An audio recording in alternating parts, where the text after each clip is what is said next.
Warga desa Bakti Sraga melayangkan somasi kepada PT Telkom Wilayah Telekomunikasi Witel Singaraja terkait kinerja penanganan keluhan yang lambat.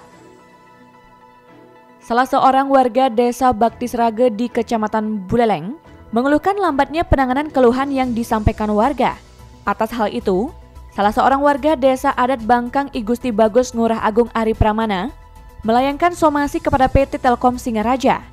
Dalam somasinya, Agung menuliskan keluhannya, antara lain PT Telkom tanpa kompensasi selama puluhan tahun telah merugikan hak pribadi. Sebagai pelayan IndiHome, ketika terlambat bayar dikenakan denda bahkan sampai pemutusan layanan.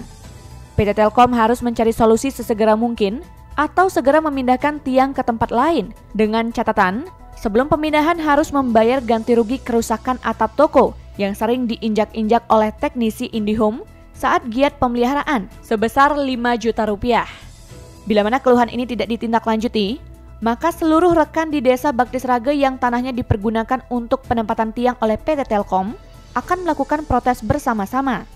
Ditemui di salah satu rukonya di Dusun Bangkang, Desa Bakti Sraga, Rabu 14 Oktober 2020, Agung Ari Pramana mengungkapkan atap bangunannya diketahui rusak saat hujan beberapa hari lalu, sehingga menimbulkan kebocoran. Setelah mencari informasi ke tetangga sekitar, diketahui bahwa teknisi yang bertugas di wilayah tersebut sering naik ke atap rukonya untuk memperbaiki kabel atau sekedar pemeliharaan. Telah memberikan teguran secara lisan dengan mendatangi kantor PT Telkom di Jalan Letkol Wisnu Singaraja sebanyak 3 kali, namun tidak digubris. Maka Agung mengirimkan surat peringatan kepada PT Telkom Witel Singaraja. Namun hingga saat ini tidak ada tindak lanjut atas keluhannya itu. Ini masalah sepele sebetulnya, tapi akan menjadi besar ketika pihak manajemen tidak menanggapi secara serius. Yang sebagai masyarakat yang akhirnya merasa dirugikan atas keberadaan tiang ini. Karena apa? Tadinya sih ini memang udah puluhan tahun. Tadinya dia nggak merasa dirugikan, artinya nggak masalah lah. Tapi seiring berjalannya waktu, katanya menurut informasi orang-orang Telkom sendiri ini tiang sentral begitu, yang juga nggak ngerti teknis secara teknis. Yang saya tahu setiap teknisi memperbaiki jaringan di atap, lalu naik ke sini dan menginjak atap kami. Terakhirlah yang mengontrak di toko ini ibu bosnya ini protes karena air netes. Dapat hujan ya, air jatuh. Loh kok bisa bocor? Oh ternyata barangkali karena teknisi. Sebab napi bengeranang lenan kalau tidak teknisi bekerja. Tidak ada lagi. Kucing tidak mungkin kan. Itu yang terjadi. Makanya yang ingin ini dipindahkan.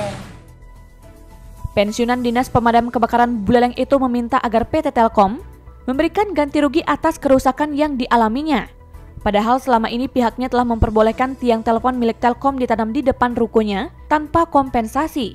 Ia pun mengaku jika pihak Telkom tidak segera mencari solusi, maka tiang telepon yang ada di tanah miliknya akan dicabut paksa. Yang selalu menghadapi tiang sebagai warga masyarakat, itu yang membuat saya tersinggung itu tidak pernah saya ketemu manajernya.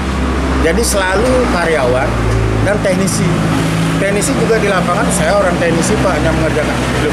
Kalau tidak bisa mengambil keputusan, ngapain cari saya, ngapain ke lapangan. Yang ingin ada solusi. Oleh karena itu tentu dia harus berhadapan dengan siapa yang bisa mengambil keputusan. Paling tidak manajer umpamanya.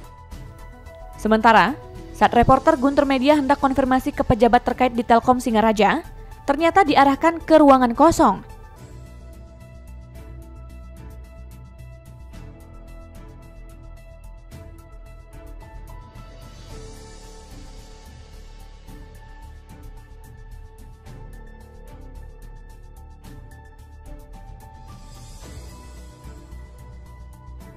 Setelah menunggu lebih dari 1 jam, seorang pejabat masuk ke ruangan. Manajer General Support GS Telkom Witel Singaraja Iketut Mandi Arta langsung menjelaskan keluhan warga tersebut telah ditindaklanjuti. Dan saat ini pihaknya tengah berkoordinasi dengan pihak terkait perihal pemindahan tiang Telkom tersebut. Ini urusan pelanggan nanti sedang ditangani Mbak. Sedang ditangani oleh teman-teman kita yang di lapangan. Dan progres dan ini kan butuh proses kan. Nah itu aja sih yang bisa saya info. Kira-kira progresnya Pak? Nah ini kan kita mesti izin dulu ke pihak PU warga setempat di mana posisi tiang kita yang bisa kita posisikan, itu aja sih. Tapi apakah benar Pak ada teknisi yang pas pemeliharaan itu dia malah naik dan merusak? Oh, belum tahu saya. Saya nggak tahu yang masalah itu. Apakah akan ditindaklanjuti Pak? Kira-kira? Nabinya? Akan ditindaklanjuti atau seperti apa? Karena kan Iya, nanti kita lanjutin semua biar aman semua. Kalau tiang kita nggak boleh ke sana, nanti kita pindahin ke posisi yang pas. Di mana kita dikasih izin nanti oleh pihak PUH.